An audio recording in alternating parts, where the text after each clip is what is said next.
ॐ सहना भवतु सहनौ भुनक्तु सह वीर्यं करवावहै तेजस्विनावधीतमस्तु मा विद्विषावहै। ॐ शान्ति शान्ति शान्तिः। কঠোপনিষদের ধারাবাহিক আলোচনায় আমরা প্রথম বল্লী দ্বিতীয় অধ্যায়ের ৩য় নম্বর মন্ত্র পর্যন্ত আলোচনা করেছিলাম এবং সেই মন্ত্রের ব্যাখ্যাও হয়েছিল। সেটা একটু বলে আজ নতুন মন্ত্র অর্থাৎ ৪ নম্বর মন্ত্র শুরু করব। তৃতীয় মন্ত্রে যমরাজ নচিকেতাকে বলেছিলেন যে কথাগুলো, তার মধ্যে আমরা পাই যমরাজ নচিকেতার এটা প্রশংসা করে দিলেন, যাতে নচিকেতা এই যে কঠিন আত্মতত্ত্ব সেটা যাতে খুব ভালো করে শোনে। এই প্রসঙ্গে আপনাদের একটা মনোবিদ্যার কথা বলি, সাইকোলজির। সেইখানে খুব সুন্দর একটা কথা আছে যে এই জগতে প্রত্যেকটা মানুষ অ্যাকসেপ্টেন্স চায়, আর এর থেকেও বেশি অবাক করার ব্যাপার হলো শ্রেষ্ঠ জীব মানুষ শুধু নয়, এর থেকে নিচু স্তরের যে জীবরা আছে, পশু পাখিরা, তারা পর্যন্ত অ্যাকসেপ্টেন্স চায়। এই উইদাউট অ্যাকসেপ্টেন্স কেউ কিন্তু খুশি হয় না বা কোনো কিছু ভালোভাবে গ্রহণ করে নিতে পারে না। মানুষের কথা দিয়ে আসি, উদাহরণ হিসাবে বলি। ধরুন, মানুষের সব থেকে প্রিয় কি? কোনো জায়গায় নিমন্ত্রণ যদি মানুষ পায়, সেটা তার কাছে খুব খুশির, খুব আনন্দের, খুব প্রিয় জিনিস।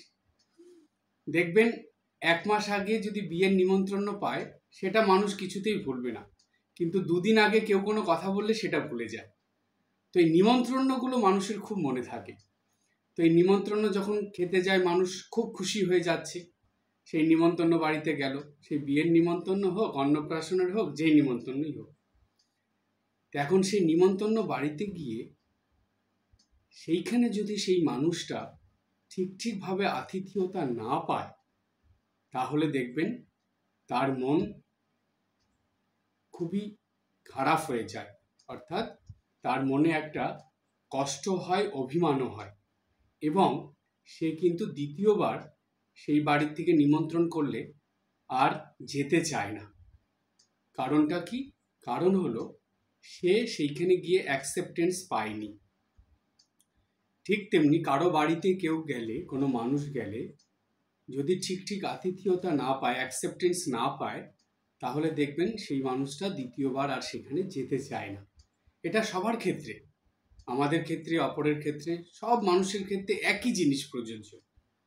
তাই এখানে বলা হয় যে আমাদের স্মরণ রাখতে হয় বা মনে করতে হয় যীশু খ্রিস্টের কথা। যীশু খ্রিস্ট বলেছিলেন খুব গুরুত্বপূর্ণ কথা, নিত্যদিন স্মরণের মতন একটা কথা, যে তুমি অপরের কাছে যেই রকম ব্যবহার আশা করো, তুমি আগে অপরের সঙ্গে সেই রকম ব্যবহার করবে। কথাটা কতটা গুরুত্বপূর্ণ দেখুন। আমরা সবাই অপরের কাছ থেকে আতিথেয়তা, অ্যাকসেপ্টেন্স, ভালো মিষ্টি কথা, ভালো ব্যবহার আশা করি, কিন্তু তার পরিবর্তে আমরা কি করি সেটা সবসময় ভাবতে হবে, যে আমরা কতটা করছি। আমরা যে অপরের কাছ থেকে এটা আশা করছি, তার পরিবর্তে আমি কতটা করেছি, এই জিনিসটা মাথায় রাখতে হবে। তাই দেখবেন এই অ্যাকসেপ্টেন্সের কথা যেটা বলছিলাম, সেটা নিত্যদিনের জীবনে ভীষণ গুরুত্বপূর্ণ।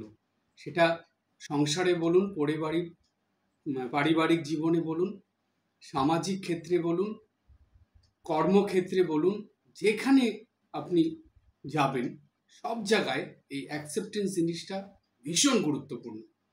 তাই আমাদের মনোবিদ্যায় বলছে যে এই অ্যাকসেপ্টেন্স বা গ্রহণীয়তা বা আতিথেয়তা, আন্তরিকতাটা, এটা যদি না থাকে তাহলে সম্পর্ক নষ্ট হয়ে যায়। সত্যি তাই, অনেক সম্পর্ক কিন্তু আমরা এটা ভাবি না, তাই ভালো ভালো সম্পর্ক বা উন্নত ধরনের জীবন এই অ্যাকসেপ্টেন্সের অভাবে নষ্ট হয়ে যায়। তাই এটা নিত্যদিন ভীষণ দরকার। এইবার আসি নিম্ন স্তরের প্রাণীদের বা জীবদের ক্ষেত্রে। আমাদের বাড়িতে যে সকল গৃহপালিত পশু পাখিরা থাকে তাদেরকে দেখবেন, তাদের যদি আপনি কিছু না সকাল দুপুর রাত খাওয়ার পরে একটুখানি খাবার তাদেরকে যদি ডেকে একটু দেন, দেখবেন তারা কত খুশি হয়। আমরা এরকম ভুরি ভুরি অনেক ঘটনা প্রমাণ পেয়েছি যে একটু অ্যাকসেপ্টেন্স আতিথেয়তার ফলে সেই প্রাণীগুলো নিজেদের জীবন দিয়ে সেই মানুষকে রক্ষা করে। তার পিছনে কি জানেন? ওই একটু অ্যাকসেপ্টেন্স, এটা তারা চায়। তারাও একটু মানুষের কাছে ভালোবাসা চায়, গ্রহণীয়তা চায়। এইটা যদি না থাকে, জানবেন সেই মানুষের জীবনে সব কিছু থেকেও কিছু নেই। তাই নিত্যদিনের জীবনে এই অপরকে অ্যাকসেপ্ট করে নেওয়া, অর্থাৎ অপরকে আন্তরিকভাবে তাকে আদর আপ্যায়ন করা, আন্তরিক ব্যবহার করা, আতিথেয়তা করা, যার যেটা সম্মান, শ্রীমা সারদা দেবীর কথা এখানে মনে পড়ে, এই একই কথা, যার যেটা সম্মান তাকে সেটা দেওয়া। এমনকি পশু পাখিদের সঙ্গেও ভালো ব্যবহার করা, তাদেরকে একটু আদর করে কাছে ডাকা। এই রকম যদি হয়, এই পাখিগুলো প্রকৃতিতে সারাদিন ঘুরতে থাকে, নিজেদের ব্যস্ততার মধ্যে থাকে, কিন্তু এদেরকেও যদি প্রতিদিন সকালে সন্ধ্যায় একটু খাবার দেওয়া, একটু জল বাটিতে করে দেওয়া, এতটুক তো আমরা করতেই পারি। কত খাবার আমাদের নষ্ট হয় প্রতিদিন, সেগুলো তো আমরা দিতেই পারি। তো এতটুক হলেই তারা কিন্তু আমাদের প্রতি, তা এইসব পশু পাখিদের, মানুষের তো বটেই, পশু পাখিদেরও মনোভাব সম্পূর্ণ পরিবর্তন হয়ে যায়। হিংস্র পশু তার হিংস্রতা ভুলে যায়। আমাদের শাস্ত্রে একটা কথা আছে, এই অ্যাকসেপ্টেন্স বা আতিথেয়তা বা আন্তরিকতা যদি থাকে, তাহলে শত্রুও মিত্রতে পরিণত হয়। অতি বড় শত্রু মানুষও মিত্র হয়ে যায়। কিন্তু এটা করতে হবে, এটা করতে হবে, নিজেকে আগে করতে হবে। আমরা কি করি জানেন? বেশিরভাগ ক্ষেত্রে ভুলটা কোথায় হয়? মানুষ আগে অপরের কাছ থেকে পেতে চায়, নিজে আগে করবে না, নিজে আগে করতে চায় না, আগে অপরের কাছ থেকে পেতে চায়। এইটা সবার ক্ষেত্রেই। আর এর জন্যই ভুলটা এমন হয়ে যায় যে ভালো ভালো সম্পর্কগুলো সব নষ্ট হয়ে যাচ্ছে আজকাল। দেখবেন এখন আর যৌথ পরিবার দেখা যায় না, এখন সব ছোট ছোট পরিবার। এখন জানেন, এই বাসনপত্রের দোকানের বড় বড় বাসন আর রাখে না। কি করবে? বিক্রি হয় না তো, ছোট ছোট বাসন রাখে, এগুলো বেশি বিক্রি হয়। আগেকার দিনে কিন্তু সেটা ছিল না। আগেকার দিনে এই বাসনপত্রের দোকানে বড় বড় বাসন ছিল, যেগুলো বিক্রি হয়ে যেত। তো এখন সব ছোট ছোট জিনিস বেরিয়ে গেছে। তাই এটা কেন হয়েছে জানেন? এই একমাত্র অ্যাকসেপ্টেন্সের অভাবে, আতিথেয়তার, আন্তরিকতার অভাবে। মানুষ এখন মানুষকে তো নয়ই, এমনকি অন্য সব পশু পাখিদের, জীবজন্তুদেরও পর্যন্ত তারা মানুষের কাছ থেকে ভয়ে দূরে সরে যায়। গৃহপালিত পশুগুলো কাছে আসতে চায় না, সেই বাড়িতে থাকে কিন্তু সেই বাড়ির মানুষের কাছে আসতে চায় না। তাহলে বুঝতে পারছেন কোথায় মানুষের এই ব্যাপারগুলো গিয়ে দাঁড়িয়েছে, যে কতটা তারা আন্তরিকতা মনের থেকে হারিয়ে ফেলছে। তাই এইখানে এই আন্তরিকতা থাকলে কি হয় জানেন? যেটা হয় সেটা, মানুষ কি করে? অপরের প্রশংসা করতে পারে। কারণ কি? যার মধ্যে এই গ্রহণীয়তার ক্ষমতা থাকে, আন্তরিকতা আতিথেয়তার অভ্যাস থাকে, তার মন কখনো ন্যারো হয় না, ছোট হয় না। তার মন সবসময় বড় হয়, উদার হয়। আর যার মন উদার এবং বড় হয়, সেই অপরের প্রশংসা করতে পারে এবং সেই অপরের ভালোটা সবার সামনে হাসি মুখে বলতে পারে। তো এইখানে আমরা দেখছি যে প্রশংসা করলে মানুষের অনেক কিছুই পরিবর্তন হয়ে যায়। স্বামী বিবেকানন্দের কথা মনে পড়ছে। স্বামীজি বলতেন যে তুমি যদি একটা বোকা মানুষকেও প্রশংসা করো, দেখবে সে একটা অনেক বড় কাজ, ভালো কাজ করে ফেলতে পারবে। তাহলে প্রশংসার মধ্যেও এতটা শক্তি থাকে। দেখুন, এইখানে আমরা যেই প্রসঙ্গে এই আলোচনাটা হলো, যে যমরাজ নচিকেতার প্রশংসা করে দিলেন কেন? এই যে কঠিন আত্মতত্ত্ব যমরাজ বলবেন, সেটা যাতে নচিকেতা খুব ভালো করে শোনে এবং বুঝতে পারে, তার জন্য নচিকেতার মনটা আনন্দে ভরিয়ে দিতে হবে। তার মনটাকে আনন্দে ভরিয়ে দিলে তার মনের একাগ্রতাটা সেই যমরাজের কথার প্রতি থাকবে। তখন কি হবে জানেন, মানুষের মন যখন আনন্দে ভরে থাকে তখন মানুষ কঠিন জিনিসও সহজ করে নিতে পারে।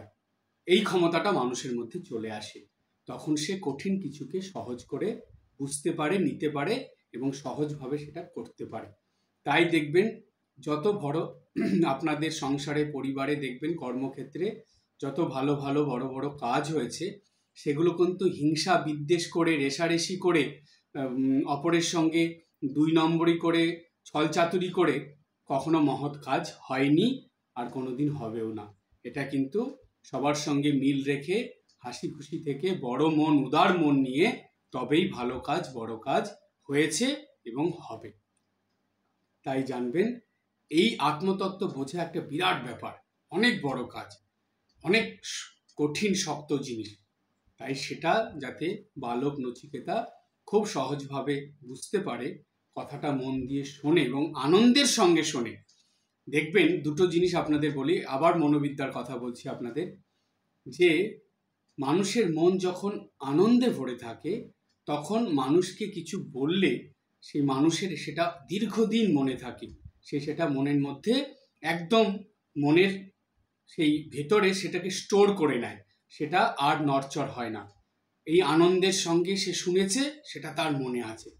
কিন্তু দুঃখ কষ্টের সময় মানুষ যেগুলো শোনে সেগুলো বেশি দিন মানুষের মধ্যে কাজ করে না। কারণ কি, মানুষ সেটা ভুলতে চায়। ওই দুঃখের স্মৃতি, কষ্টের স্মৃতি কে মনে রাখতে চায় বলুন?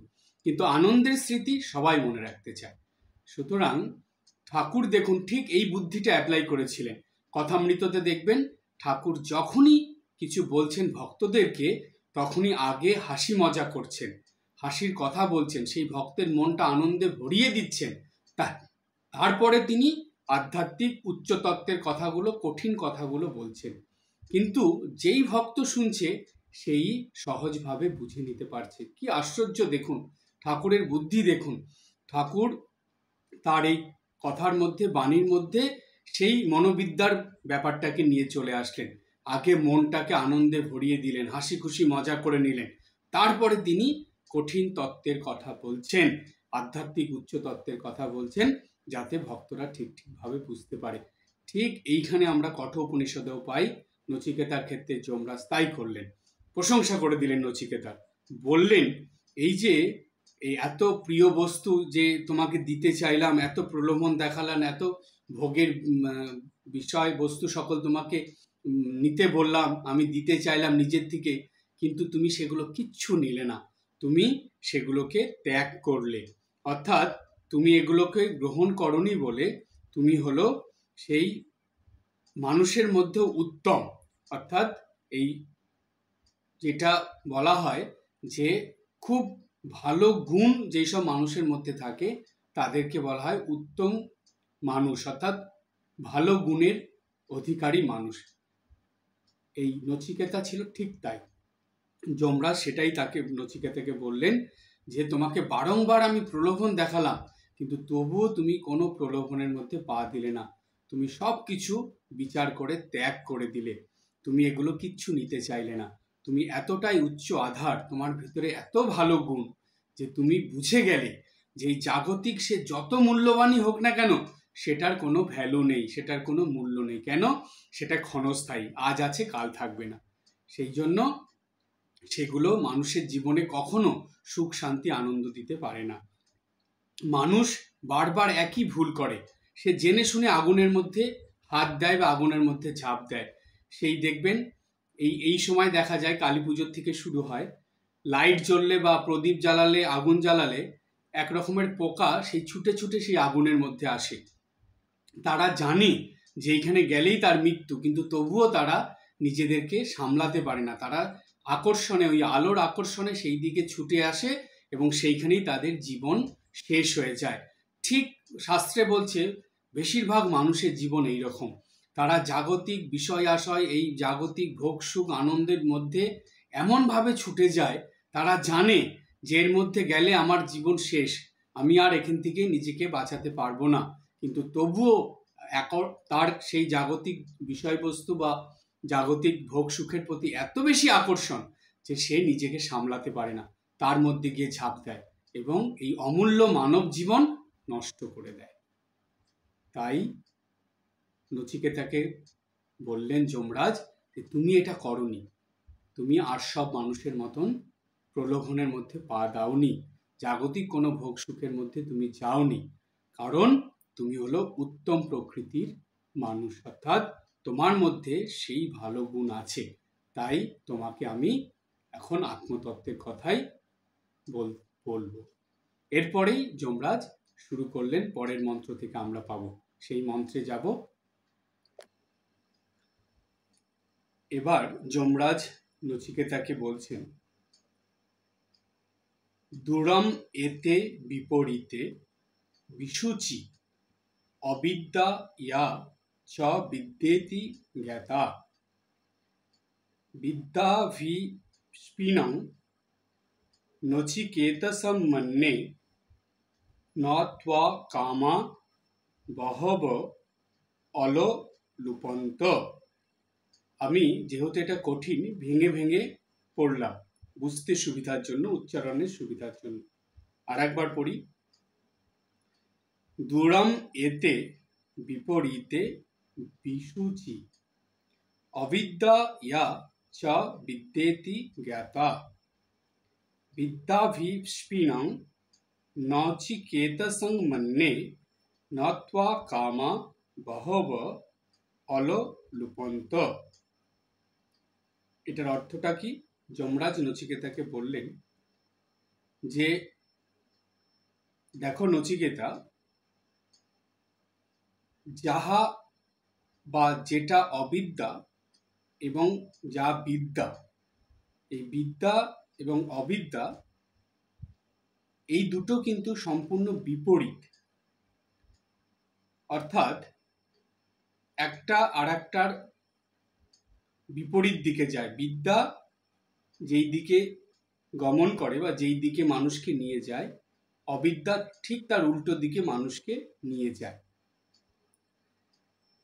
আর বললেন, এটা বলার পর নচিকেতাকে বললেন যে হে নচিকেতা, তোমাকে আমি বিদ্যাভিলাষী মনে করি, অর্থাৎ আমি তোমাকে বিদ্যার পথগামী বলে মনে করি, কারণ বহু কাম্য বস্তু বা ভোগ সুখের বস্তু সেগুলো তোমাকে প্রলুব্ধ করতে পারেনি, যেগুলোকে তুমি বুদ্ধি করে বিচার বিবেচনা করে ত্যাগ করেছ। তাই আমি তোমাকে বিদ্যার পথযাত্রী বলে মনে করি।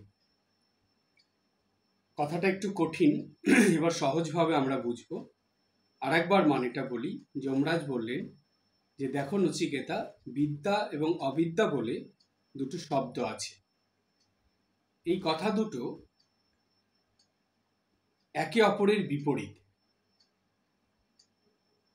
যেই মানুষ বিদ্যা নিয়ে চলবে সেই যেই দিকে যাবে, আর যে সকল মানুষরা অবিদ্যা নিয়ে চলবে তারা ঠিক তার বিপরীত দিকে যাবে। কিন্তু হে নচিকেতা, আমি তোমাকে এই বিদ্যার পথযাত্রী বা বিদ্যার অভিলাষী বা বিদ্যা নিয়ে চলার মানুষ বলে মনে করি, কারণ তুমি এই জাগতিক সকল ভোগ সুখ, লোভের বস্তু সব কিছু ত্যাগ করে তুমি এই পথে অর্থাৎ বিদ্যার পথ ধরে এগিয়ে চলার জন্য যাত্রা শুরু করেছ। এই ব্যাখ্যার মধ্যে যাওয়ার আগে এই দুটো শব্দ আমাদেরকে খুব ভালো করে বুঝে নিতে হবে। সেই দুটো শব্দ কি কি? এটা হলো বিদ্যা এবং অবিদ্যা। আপনারা যারা যারা একটু শাস্ত্র পড়েন বা যে সকল মানুষেরা একটু পাঠ আলোচনা শোনেন, আপনারা সবাই এই দুটো শব্দের সঙ্গে পরিচিত। বিদ্যা অবিদ্যা বহুবার শুনেছেন, এবং কথামৃত যারা পড়েন প্রতিদিন, কথামৃতের মধ্যে অনেক জায়গাতেই এই ঠাকুরের কথার মধ্যে বিদ্যা এবং অবিদ্যা এই কথা দুটো পেয়েছেন, আপনারা এই শব্দ দুটো পেয়েছেন বা পড়েছেন। তার ঠিক ঠিক অর্থটা একটু বুঝতে হবে, সেটা সহজভাবে বুঝতে হবে। অনেকে শোনে পড়ে, কিন্তু সেটা ঠিক ঠিক বুঝে নিজেদের জীবনে চিন্তাভাবনার দ্বারা সেটাকে অ্যাপ্লাই করা, অর্থাৎ নিত্যদিনের জীবনে সেটাকে কাজের মধ্যে লাগানো, সেটা খুব কমই হয়। সেটা করতে হলে এগুলোকে খুব সহজ করে নিতে হবে। এবার আমরা আসি সেই প্রসঙ্গে, খুব একটা বিখ্যাত প্রসঙ্গ কথামৃতে, যেখানে ঠাকুর খুব সুন্দর উপমার সাহায্যে বিদ্যা অবিদ্যাটাকে বুঝিয়ে দিয়েছেন। একজন প্রতিবেশী ঠাকুরের কাছে এসেছেন, ঠাকুরের কথা শুনছেন, অর্থাৎ প্রতিবেশী মানে দক্ষিণেশ্বরের মানুষ। তিনি এসে ঠাকুরের কথা শুনতে শুনতে ঠাকুরকে একটা প্রশ্ন করলেন। বলছেন, মহাশয়, পাপ বুদ্ধি কেন হয়? খুব সুন্দর প্রশ্ন। মানুষের মধ্যে যে খারাপ বুদ্ধি, যেটাকে পাপ বুদ্ধি বলা হয়, সেটা কেন হয়? ঠাকুর কি সুন্দর উত্তর দিচ্ছেন দেখুন। ঠাকুর বলছেন, তার জগতে সকল রকম আছে। সাধু লোকও তিনি করেছেন, দুষ্ট লোকও তিনি করেছেন। সৎ বুদ্ধি তিনিই দেন, অসৎ বুদ্ধিও তিনিই দেন। এই কথাটা যখনই ওই প্রতিবেশীটা শুনল, প্রতিবেশীর মনে আর একটা প্রশ্ন জাগল। স্বাভাবিক, এই কথাটা আমরাও যদি শুনি, এটা শোনার পরে আমাদের মনে একটা কিছু প্রশ্ন আসবে, যে ভগবান তিনি তো সবসময় সবার ভালো চান, সবার মঙ্গল চান, কল্যাণ চান। আর এইখানে ঠাকুর বলছেন যে সাধুও তিনি করেছেন, দুষ্ট লোকও তিনি করেছেন, আবার সদ্বুদ্ধি তিনি দেন, অসৎ বুদ্ধিও তিনি দেন।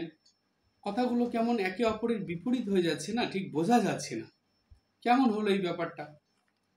তখন ওই প্রতিবেশীর মনে যে প্রশ্নটা এসেছিল, সে আবার প্রশ্ন করলেন যে তবে ঈশ্বর দুষ্ট লোক করলেন কেন?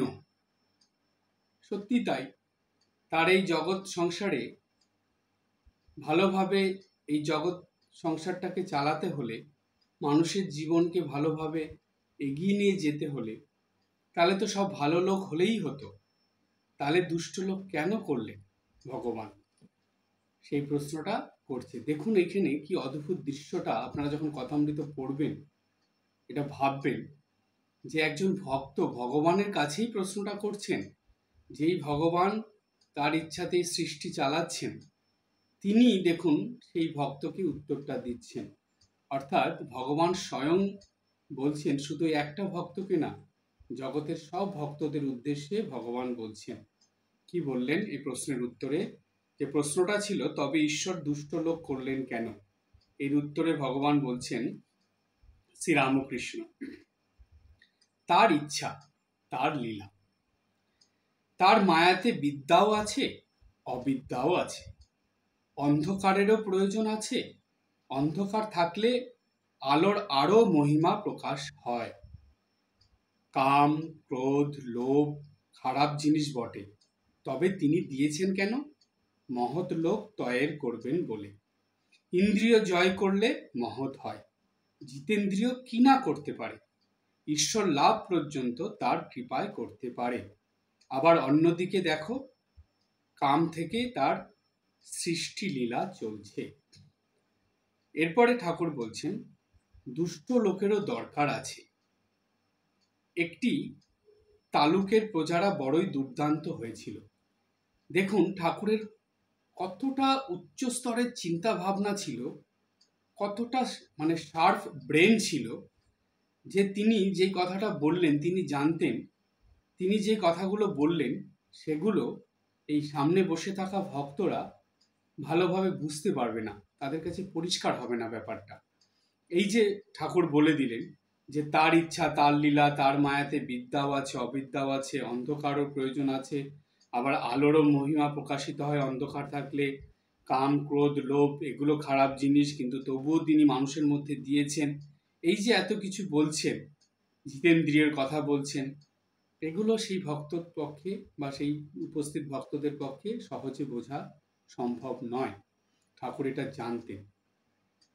ঠাকুর এটাও জানতেন, আগামী দিনে যেসব ভক্তরা এগুলো পড়বে, তারা সংসার নিয়ে এতটাই ব্যস্ত থাকবে এগুলো তারা বুঝতে পারবে না ঝট করে। কেন? এগুলো বোঝার জন্য গভীর চিন্তা ভাবনা দরকার।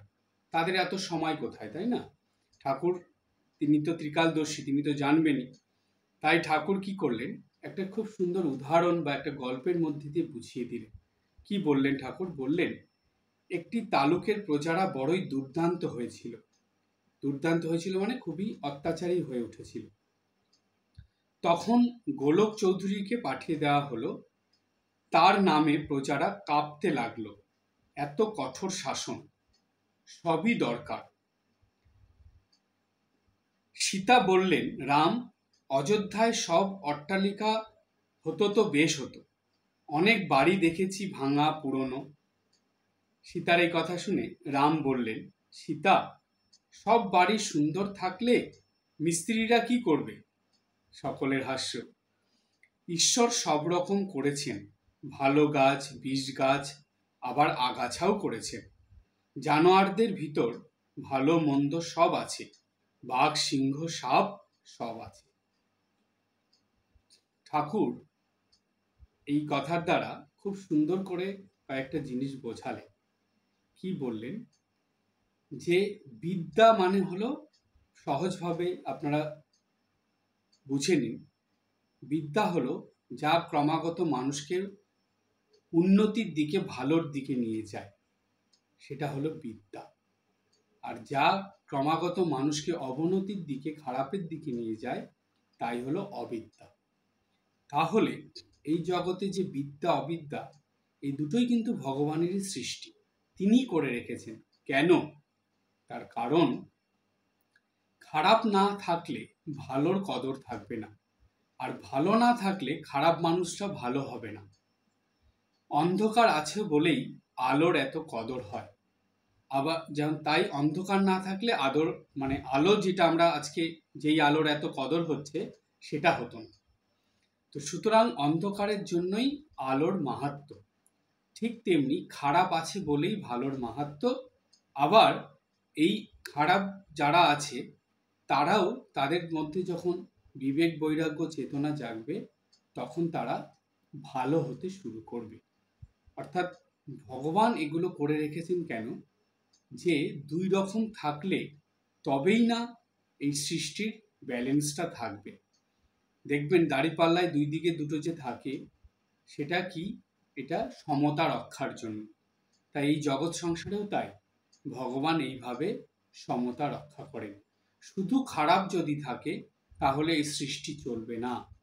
আবার শুধু যদি ভালো থাকে সবাই, তাহলেও এই সৃষ্টি চলবে না। তাই এই দুটোই দরকার, ভালোও দরকার, খারাপও দরকার, তবেই না সৃষ্টি চলবে।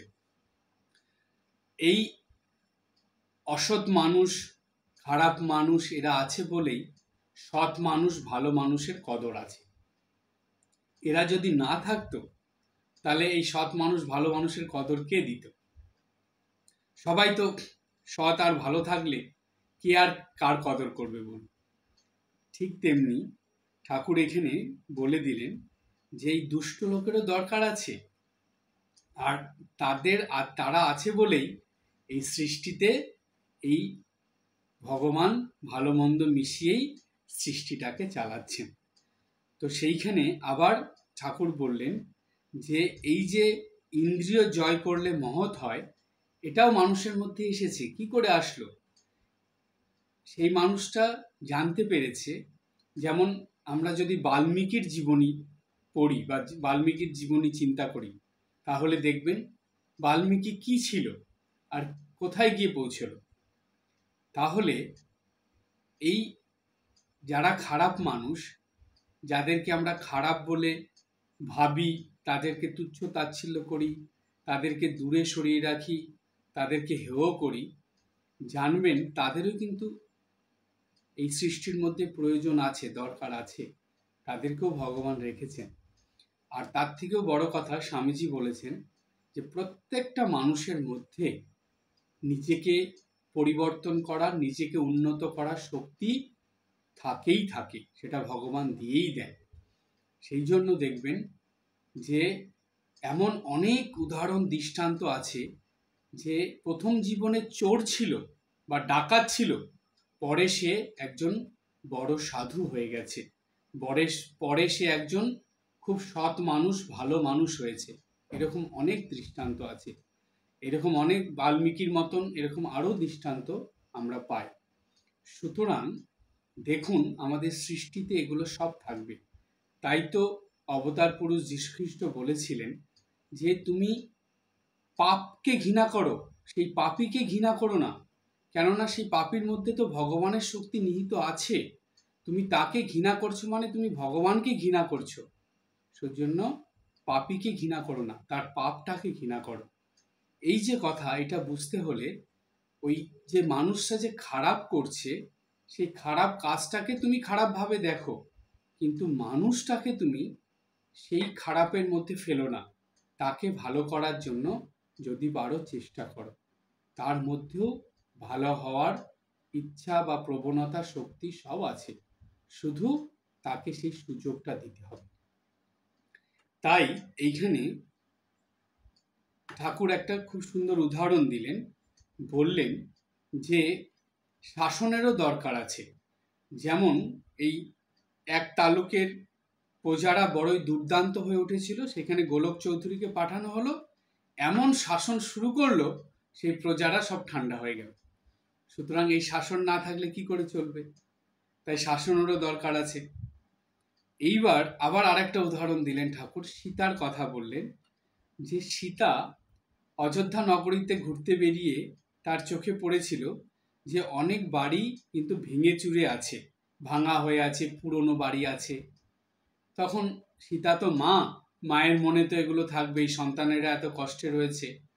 তাই সীতা রামকে এসে বলল যে অযোধ্যায় এরকম ভাঙা বাড়ি, পুরনো বাড়ি দেখলাম, তা তুই সব বাড়িগুলোকে নতুন করে দিলেই তো হয়, সুন্দর করে রাখলেই তো হয়।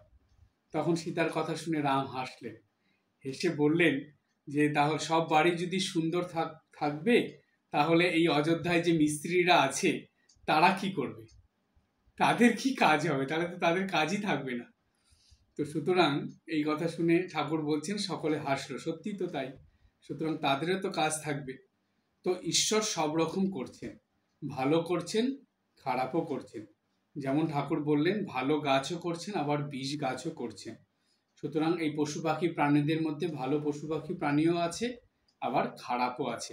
ঠিক তেমনি মানুষের মধ্যেও তাই আছে। সুতরাং এটা নিয়েই চলতে হবে, এটাই তার ইচ্ছা, তার লীলা। ঠাকুর এই কথাটা প্রথমেই বলে দিয়েছিলেন, এটাই তার ইচ্ছা, তার লীলা। তাহলে আমরা এই যে যমরাজ যেখানে বিদ্যার অবিদ্যার কথা বলেছেন, সেই দুটো শব্দ দিয়ে আমরা বুঝলাম, ঠাকুরের কথা দিয়ে আমাদের বুঝতে আরো সুবিধা হলো, সহজ হলো যে এখানে যমরাজ বিদ্যার অবিদ্যা মানে বুঝিয়েছেন দুটো বিপরীত। কেন? বিদ্যা মানুষকে ক্রমাগত ভালোর দিকে, উন্নতির দিকে নিয়ে যায়, আর অবিদ্যা মানুষকে ক্রমাগত খারাপের দিকে, অবনতির দিকে নিয়ে যায়। এই দুটো আমরা প্রথমে বুঝলাম যে এখানে যমরাজ নচিকেতাকে বললেন দুরম এতে বিপরীতে বিশুচি অবিদ্যা ইয়াচা বিদ্যেতি জ্ঞাতা। ঠিক এই কথাটার অর্থটা আমরা ঠাকুরের কথা থেকে বুঝে নিলাম। এরপরের দুটো যে লাইন আছে এই মন্ত্রের ব্যাখ্যায় আসব। এবার যমরাজ নচিকেতাকে বললেন বিদ্যা অভিপিপ্সুনং নচিকেত সম্মন্যে নত্বা কামা বহব অল লুপন্ত। বলছে হে নচিকেতা, তুমি কাম্য বস্তু অর্থাৎ কামনা, বাসনা, লোভ, লালসা, ভোগ্য বস্তু, বিষয় ভোগ বা ভোগ সুখের দিকে লালায়িত নও, অর্থাৎ তুমি সেগুলো সব ত্যাগ করেছো। তাই তুমি বিদ্যা অভিলাষী অর্থাৎ বিদ্যার পথযাত্রী। তো সেই কারণে নচিকেতা যেহেতু বিদ্যার পথযাত্রী অর্থাৎ বিদ্যা লাভ করে বা বিদ্যার জ্ঞান নিয়ে সে চলছে, তাই সে হলো এই আত্মতত্ত্ব শোনার বা বোঝার অধিকারী। এটা যমরাজ পরোক্ষভাবে বুঝিয়ে দিলেন। তাহলে আমরা এখান থেকে বুঝলাম যে বিদ্যা পথ ধরে চলতে হলে বা বিদ্যার অধিকারী হতে হলে প্রত্যেকটা মানুষের মধ্যে 5টা গুণ থাকতে হবে। খুব ভালো করে শুনবেন। বিদ্যা হলো যেই গুণগুলো ক্রমাগত মানুষকে উন্নতির দিকে, ভালোর দিকে নিয়ে যাবে এবং সেই উন্নতির দিকে, ভালোর দিকে নিয়ে যেতে যেতে তার দ্বারা অনেক ভালো কাজ হবে, উন্নতিমূলক কাজ হবে, অপরের সেবা হবে, ভালো হবে। সেই রকম গুণগুলো মানুষের মধ্যে থাকলে এবং সেই গুণ নিয়ে মানুষটা যদি জীবন পথে চলে, তাহলে সে বিদ্যার পথ ধরে চলছে। আর ঠিক এর বিপরীত যদি তার মধ্যে থাকে, তাহলে সে অবিদ্যার পথ ধরে চলছে।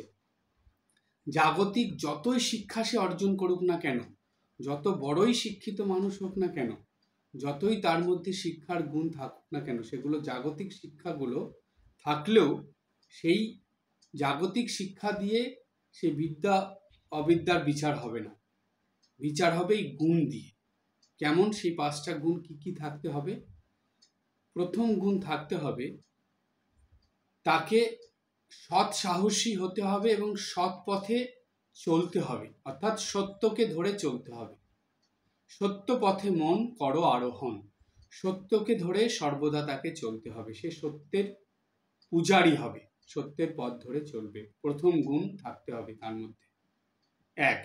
2 নম্বর, তার এই ভালো কাজ করার জন্য বা এই ভালো পথে চলার জন্য তাকে দৃঢ় সংকল্প নিয়ে চলতে হবে।